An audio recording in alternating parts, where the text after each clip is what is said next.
நண்பனை பத்தி ஆபத்து வருமோ தெரிஞ்சுக்கலாம், ஊர் உறவை பத்தி துன்பம் வருமோ தெரிஞ்சுக்கலாம், நாணயத்தை பத்தி கடன் கொடுத்து தெரிஞ்சுக்கலாம். ஆனா கண்ண பொண்டாட்டியை பத்தி எப்படிமா தெரிஞ்சுக்கிறது? அதை தெரிஞ்சுக்கதாமா நான் உங்ககிட்ட வந்திருக்கேன். நான் உனக்கு இது வரைக்கும் வச்சிருந்த குறைய தீர்த்து வைக்க போறேமா. ஏன் தெரியுமா? இந்த ஊர் நல்லா இருக்கணும், இந்த ஊர் மக்கள் நல்லா இருக்கணும், என் பொண்டாட்டி நல்லா இருக்கணும், எனக்கு பிறக்க போற குழந்தை நல்லா இருக்கணுமா. அவசரமா நான் உங்ககிட்ட மதிப்பிச்சு கேட்கிறேமா.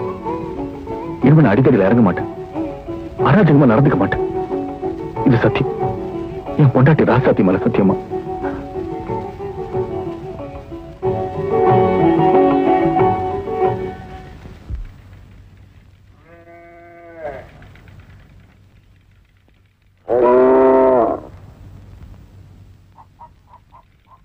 அம்மா, அம்மா,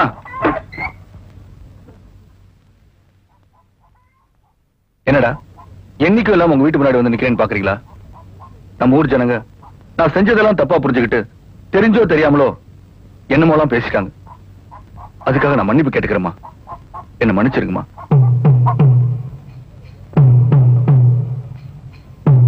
அன்பால எதை வேணாலும் சாதிக்கலான்னு நான் இப்ப புரிஞ்சுக்கிட்டேன்.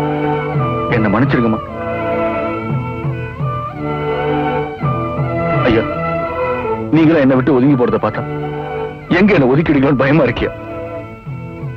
அம்மா, அம்மா, இப்ப நான் ஒரு குடும்பஸ்தமா, நான் என்ன தவறு செஞ்சிருந்தாலும் என்ன மன்னிச்சிருங்கம்மா. ஐயா, இந்த தனி மரம் ஒரு தோப்பாகணும்னு வாழ்த்துங்கய்யா. இன்னும் யாருக்கிட்டையும் சண்டைக்கு போக மாட்டேன், யாருக்கிட்டையும் முரட்டுத்தனமா நடந்துக்க மாட்டேன். என் பொண்டாட்டி மேல சத்தியம், எனக்கு பிறக்க போற என் குழந்தை மேல சத்தியமா சொல்றேம்மா. என்ன மன்னிச்சிருக்கமா, மன்னிச்சிருக்கமா. அம்மா, அன்னைக்கு உங்க பையன் திருடினதுக்காக அவன் கையில நான் சூடுபட்டேன். எதுக்கு தெரியுமா? யாரும் பொய் சொல்லக்கூடாது, திருடக்கூடாது, அதுக்குதான். அதுக்கு என்ன நீங்க சபிச்சீங்க, சாபம் கொடுத்தீங்க. தெரிஞ்சோ தெரியாமலோ உங்க வாய் முகூர்த்தத்துல எனக்கு கல்யாணம் ஆயிடுச்சு. இனி குழந்தை கூட பிறக்க போகுது. 1000 தான் தப்பு பண்ணிட்டாலும் என்ன மன்னிச்சு என் பொண்டாட்டியும் எனக்கு பிறக்க போற குழந்தையும் நல்லா இருக்கணும்னு ஆசீர்வாதம் பண்ணுங்கம்மா. வேண்டாப்பா, ஏ ராசா, நீ ஒண்ணுத்துக்கு கவலைப்படாத. இந்த கூறுகட்ட வாய் கூசாம சொன்ன வார்த்தை கூட வரவா போகுது. உன் குடும்பத்துக்கு ஆத்தா எந்த குறையும் வைக்க மாட்டா.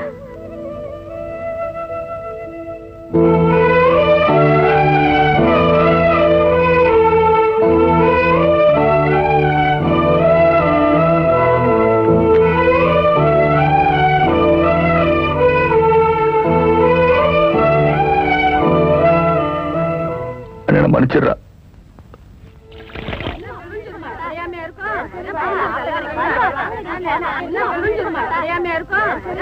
என்ன ராசாத்தி, என்ன அப்படி பாக்குற? ஆதித்தன் என்ன அனாதை நினைச்சியா? அவன் என் மகன். அவனை என் வயத்துல நான் 300 நாள் சுமக்கலினாலும் இவ ஒரு நாள் சுமந்திருக்கா, இவ ஒரு நாள் சுமந்திருக்கா. இந்த கிராமத்துல இருக்க 300 பொம்பளைகளும் 300 நாள் சுமந்திருக்கோம், தெரியுமா? என்னடா சாபம் கொடுத்தவங்க எல்லாம் சப்போர்ட் பண்ண வந்துட்டாங்களேன்னு பாக்குறியா? அவன் செஞ்ச நல்லது எல்லாம் நாங்க தப்பா புரிஞ்சுக்கிட்டோம். அந்த சின்ன பாண்டி மட்டும் வெலாவரியா சொல்லாம இருந்திருந்தா இந்த மரமண்டைகளுக்கு எல்லாம் புரிஞ்சிருக்குமா? ஏண்டி ராசாத்தி, நாங்க தான் படிக்காதவங்க, நீ படிச்சதானே, உனக்கு தெரியாதா? நீ உன் பிள்ளைய நல்லா இருக்கணும்னு அந்த பிள்ளையாண்டா ஒவ்வொரு வீட்டு வாசல்லையும் மண்டி இட்டது நினைச்சா எங்க மனசு என்ன பாடுபடு தெரியுமா? தெரியாம தான் கேக்குறேன். மாமியார் கொடுமைன்னா என்னன்னு தெரியுமா உனக்கு? இப்ப ஒரு மாமியார் இல்ல, 300 மாமியார் இருக்காங்க, தெரிஞ்சுக்கோ. அட என்னக்கா வளவலன்னு பேசிக்கிட்டு? இதா பாரடி ராசாத்தி, எங்க ஆதித்தம் வாங்கி கொடுத்த பாத்திரத்துல சமைக்கிற, குளிச்சு தெளிச்சிட்டு நெத்தி நிறைய பொட்ட வச்சுக்கிற, சீமந்த புடவை எடுத்து கட்டிக்கிற, தலை நிறைய பூ வச்சுக்கிற, கை நிறைய வளையல போட்டுக்கிற. சித்ரா பௌர்ணமி அன்னைக்கு ஆத்தங்கரைக்கு ஆதித்தனையும் அழைச்சிட்டு வர. நாங்க யாரும் நிலவ பார்த்து சாப்பிட மாட்டோம், உங்க 2 பேரையும் பார்த்துட்டு தான் சாப்பிடுவோம். என்ன புரிஞ்சுதா? சீக்கிரமா வேலையெல்லாம் முடிச்சுக்கிட்டு ஆதித்தனை கூட்டிட்டு வந்து சேரு. வாங்கக்கா போலாம்.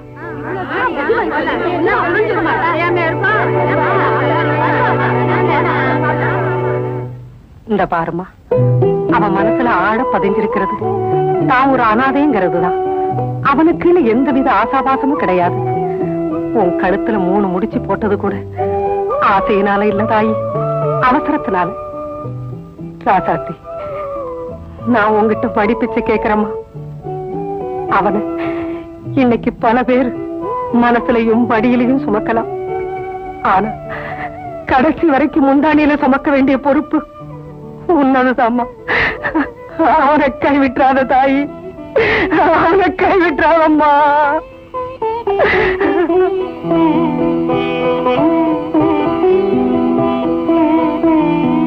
வினோத், போதுங்கிற ஆளுங்களை கூட்டிக்கிட்டு அந்த ஆதித்யன் தங்கி இருக்கிற வண்டி மேட்டுக்கு நாம போறோம். அவன் எப்படி மாடுக்கு 4 காலை கட்டி லாடம் அடிக்கிறானோ அதே மாதிரி அவன் கையை காலை கட்டி அவனை அடின்னு அடிச்சு போட போறோம். அவன் அணுவா சித்திரவதையாகி சாகிறத பார்த்தா தான் என் ஆத்திரம் அடங்கும். ஓகே டாடி, கிளம்புடா.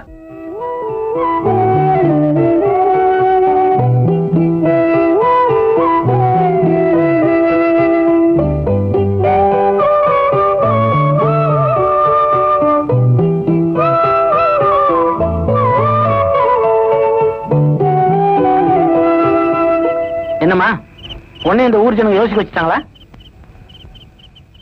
பாருமா, ஆம்பளைங்களோட பொம்பளைங்க தான் புத்தாளிங்க. ஏன் தெரியுமா? குறவா தெரிஞ்சுக்கிறீங்க, ஆனா நிறையவே புரிஞ்சுக்கிறீங்க. நீ ஆதித்யனை பத்தி எந்த அளவுக்கு புரிஞ்சு வச்சிருக்குன்னு எனக்கு தெரியல. உன் கழுத்துல ஒரு தாலியை கட்டி இந்த ஊரையே ஆட்டி வைக்கணுன்றது தான் அந்த ஜமீன்தாரோட திட்டம். அதை முறியடிக்கிறதுக்காக தான் நான் ஆதித்யனே முடிக்க விட்டேன். உன் மானம் போயிட்டதுக்காக புலம்புறியே, இந்த ஊர் மானத்தையும் அவன் தான் காப்பாத்திருக்கான். புரியுதா? சமையல் கெட்டு போனா ஒரு வேலை நஷ்டம், அறுவடை கெட்டு போனா ஒரு வருஷம் நஷ்டம். ஆனா வாழ்க்கை கெட்டு போனா காலம் பூரா கஷ்டம். நீ படிச்ச பொண்ணு, இதுக்கு மேல எனக்கு சொல்ல தெரியலமா. நான் வரேன். ஏண்டா வெல்ல, பொண்டாட்டி பிள்ளைங்களோட நம்ம ஊர்க்காரங்கெல்லாம் ஆத்தங்கரை நிலாச்சோடு சாப்பிட்டு இருப்பாங்கல்ல? ஆமாண்ணே.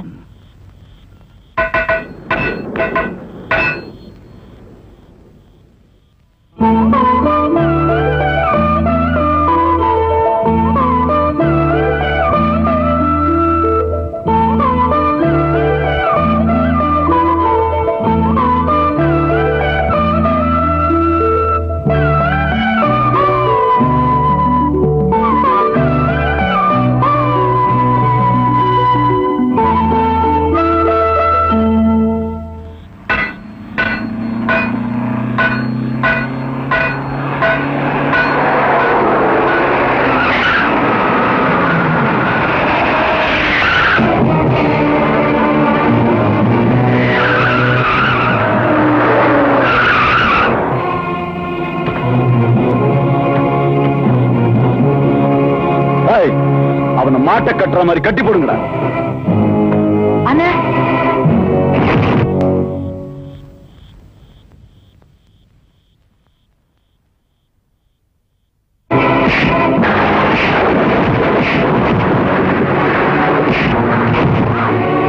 மாட்டுக்கு லாட அடிக்கிற உனக்கே இவ்வளவு திமிர் இருந்தா மாட்டுத்தோலை உரிச்சு வைக்கிற எனக்கு எவ்வளவு திமிர் இருக்கும்.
காட்டி போட்டு அடிக்கிறீங்களா? சொல்லுடா.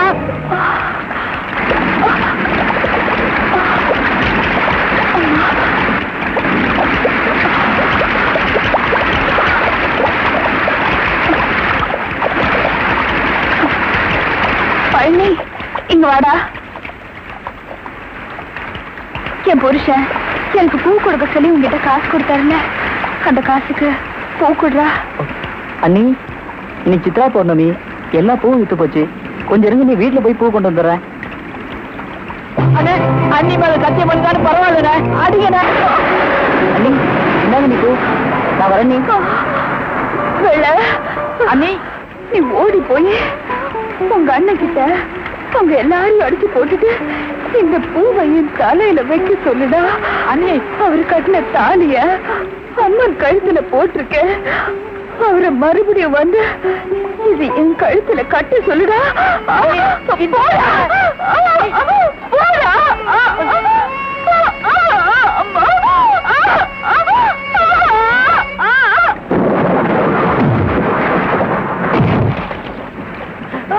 அண்ணே அண்ணே அண்ணே, எந்திரிங்கண்ணே, எந்திரிங்கண்ணே.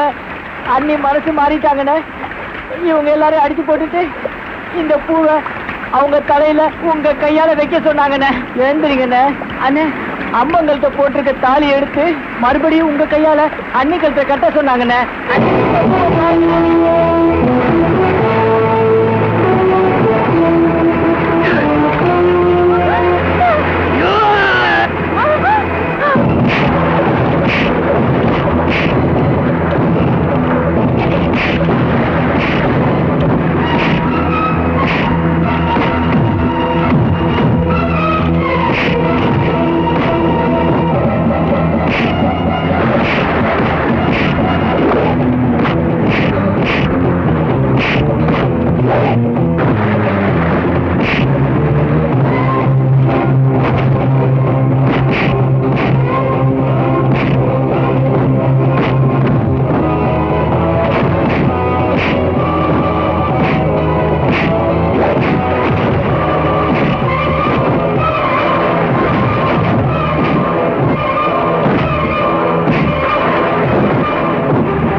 தப்புதான், என்ன மன்னிச்சிருங்க.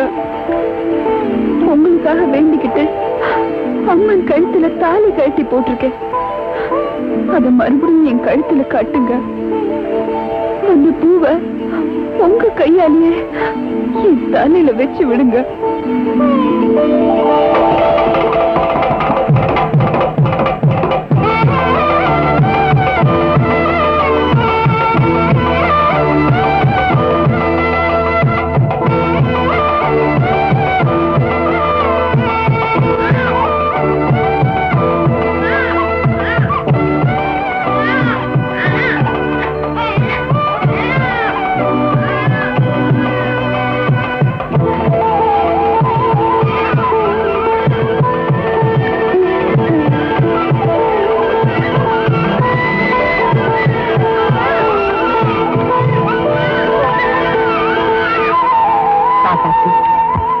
ஆதித்யா, உங்க ரெண்டு பேருடைய தங்கமான மனசுக்கு ஆத்தா உங்களுக்கு எந்த விதமான குறையும் வைக்கல பாத்தியா?